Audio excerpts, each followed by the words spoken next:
네, 2024 대학 수학 능력 시험 사회문화 해설 강의를 담당하게 된 최승입니다. 우선 여러분 시험 보신 수험생이 이 영상을 보고 있다면 진심으로 수고 많이 하셨고요. 그 다음에 앞으로 시험을 준비하는 예비 수험생이 있다면 이 해설 강의를 들으면서 꼼꼼하게 한 문제 한 문제 잘 분석해 보길 바랍니다. 일단은 1번부터 20번까지 문제를 쫙 풀어볼 건데 그 전에 간단하게 어떤 단원, 어떤 주제에서 출제되었는지를 분석한 후에 문제 풀어보도록 하겠습니다. 일단은 우리가 사회문화 총 5단원으로 구성이 되어 있어요. 1단원부터 5단원까지 있는데 이번 수능에서는 너무 예쁘게도 각 단원에서 4문제씩 출제가 되었습니다. 보통 이렇게 예쁘게 출제되지는 않고 4단원의 출제 비중이 조금 높고 5단원의 출제 비중이 좀 낮은 그런 경향성을 보여왔는데 이번에는 예쁘게 4문제씩 쫙 출제가 되었네요. 그래서 이렇게 이제 4문제 출제되었구나, 각 단원에서 4문제 출제되었구나 생각을 하시면 되고, 다음으로 우리가 살펴볼 거는 우리가 이제 20문제가 있는데 그 20문제 중에서 어떤 문제를 학생들이 많이 틀렸는지 그 오답률 탑5 문제를 한번 보도록 하겠습니다. 그래서 가장 많이 틀린 문제는 지금까지 이제 결과로 봤을 때 6번에 나와 있는 문화의 속성 문제예요. 이거 되게 많이 틀렸어요. 72.1% 정도가 지금 나오고 있는데 사실은 이 문화의 속성 파트는 어려운 파트가 아니죠. 여러분 사회문화 공부한 학생이라면 문화의 속성이라고 하는 건 아마 중학교 때도 공부를 했을 거고 통합사회에서도 나오는 가르치는 학교가 있고 그 다음에 사회문화에서도 별로 어렵지 않은 주제예요. 그러나 그럼에도 불구하고 이렇게 이제 많이 틀린 이유는 이 문제를 해석함에 있어서 약간 학생들이 좀 어려움을 겪었구나 라고 이제 생각을 해 볼 수가 있습니다. 사실 이 수능이라는 시험 자체가 30분이라는 정해진 시간 동안 20문제를 쫙 풀어야 되는 그런 시험이잖아요. 그러니까 이제 학생들이 되게 빠르게 문제를 풀려고 하다 보니까 개념 문제잖아요. 이런 개념 문제를 빠르게 풀고 도표 해석 문제 같은 데서 시간을 배분하려고 하다 보니까 개념 문제를 조금 빠르게 하다 보니 문제를 충분히 읽지 못하고 놓치는 경우가 있는 것 같아요. 그래서 이제 요 문화의 속성 문제나 그 다음에 요 탑4에 나와 있는 자료 수집 방법 문제도 어려운 문제가 아니에요. 어려운 문제가 아닌데 이렇게 이제 많이 틀린 이유가 요게 이제 약간 해석을 해야 됩니다. 해석을 해야 된다는 게 어려운 해석이 아니라 지문을 꼼꼼하게 봐야지만 맞출 수 있는 문제였어요. 그래서 문구 하나 때문에 약간 자료 수집 방법이 달라졌기 때문에 그걸 꼼꼼하게 읽었어야 됐는데 그러지 못해서 아마 많이 틀린 것 같아요. 그래서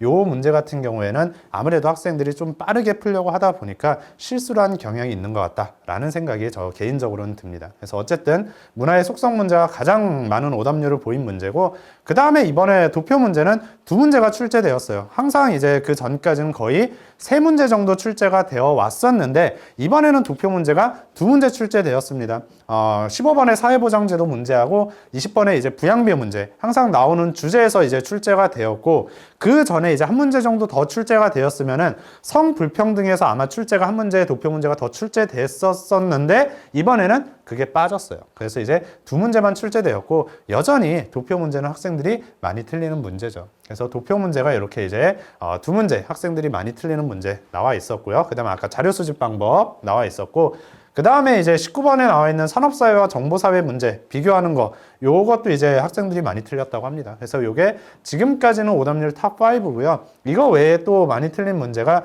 우리 1페이지에 나와 있는 5번 문제예요. 연구 방법과 관련된 문제인데 그 연구 과정과 관련된 거 해석할 거리가 많고 지문이 길다 보니까 학생들이 아무래도 좀 많이 틀린 것 같습니다. 그래서 그런 문제들을 좀 많이 틀렸구나 이렇게 이제 생각을 하시면 되고, 그럼 이제 그 20문제가 우리가 사회문화에 출제된 이 20문제가 어떤 세부 주제에서 출제되었는지를 한번 살펴보도록 할게요.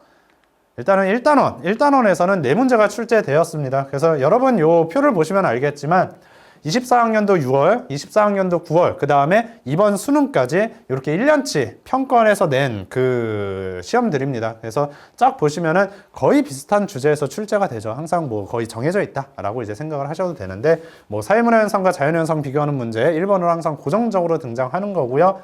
그 다음에 사회문화 현상을 바라보는 관점이라고 해서 기능론, 갈등론, 상상론을 비교하는 문제 출제됐습니다. 출제됐고요. 그 다음에 연구 과정과 관련된 문제 출제됐어요. 얘가 이제 요즘 지문이 되게 길어져서 항상 어렵게 나오는 주제 중에 하나죠. 단순한 개념을 물어보는 그런 문제가 아니라 지문 속에서 해석을 해야 되는 그런 문제로 출제되고 있습니다. 그리고 항상 1페이지에서 등장을 하기 때문에 학생들이 좀 시간이 오래 걸리는 그런 문제가 돼요. 그래서 이번에도 이제 1페이지 5번 문제로 출제가 되었었고, 제가 제가 지금 기억하기로는 이게 오답률이 6번째로 높았던 그런 문제였습니다. 그 다음 자료 수집 방법 문제도 역시 출제되었습니다. 이번에 좀 학생들이 많이 틀린 문제였죠. 그래서 이렇게 이제 4문제가 출제되었구나 라고 이제 생각을 해 주시면 되고요. 그 다음에 2단원 한번 보도록 하겠습니다.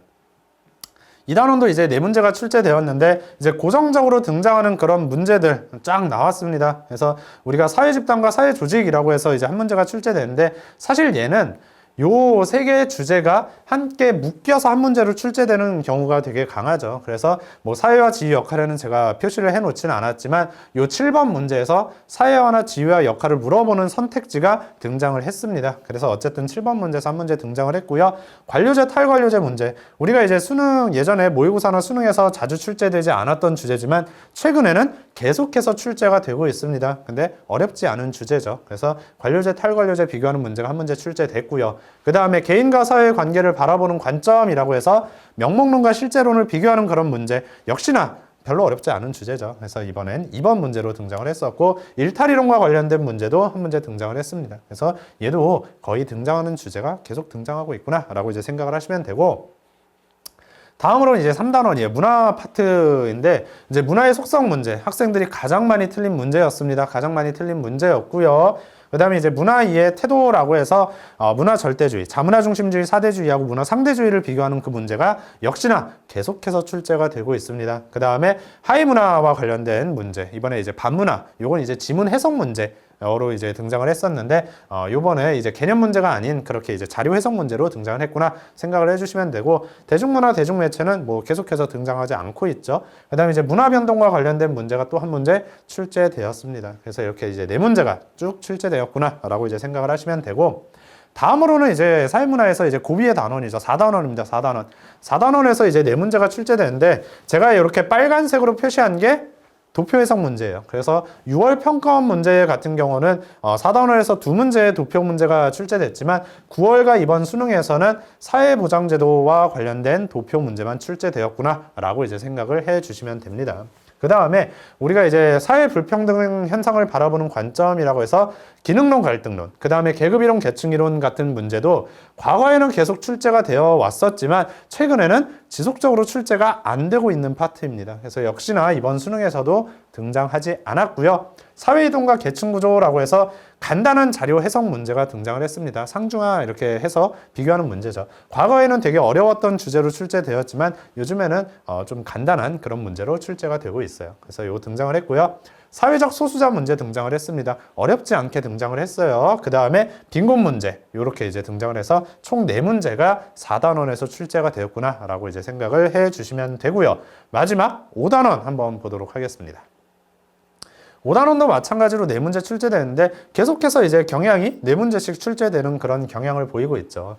진화론과 순환론을 비교하는 문제 항상 등장하고 있습니다. 그래서 이번에도 역시 마찬가지로 등장을 했고요. 사회운동, 2가지 사회운동이 나와 있고 그 특징을 물어보는 문제가 한 문제 등장을 했습니다. 그 다음에 정보화와 관련해서 문제가 등장을 했는데 이번 수능에서는 산업사회하고 정보사회를 비교하는 그 특징을 비교하는 문제가 출제되었죠. 그래서 이 문제도 오답률이 되게 높았던 그런 문제였다라고 이제 보시면 되고 그 다음 저출산 고령화 다문화적 변화 해가지고 이 20번 문제는 계속해서 부양비 관련 문제가 등장을 하고 있습니다. 그래서 도표 해석 문제로서 계속 등장을 하고 있구나 이렇게 이제 생각을 해 주시면 될 것 같아요. 그래서 제가 아까도 말씀드렸지만 1단원부터 5단원까지 고르게 4문제씩 출제가 되었습니다. 그래서 이렇게 이제 되었고 이번 수능 사회문화 같은 경우가 지금 현재 예상 등급 컷을 보면 1등급 컷이 44, 45 이 정도가 나오는 것 같아요. 그럼 결코 쉽지 않았다라고 이제 생각을 하시면 되는데 쉽지 않았던 이유 자체가 약간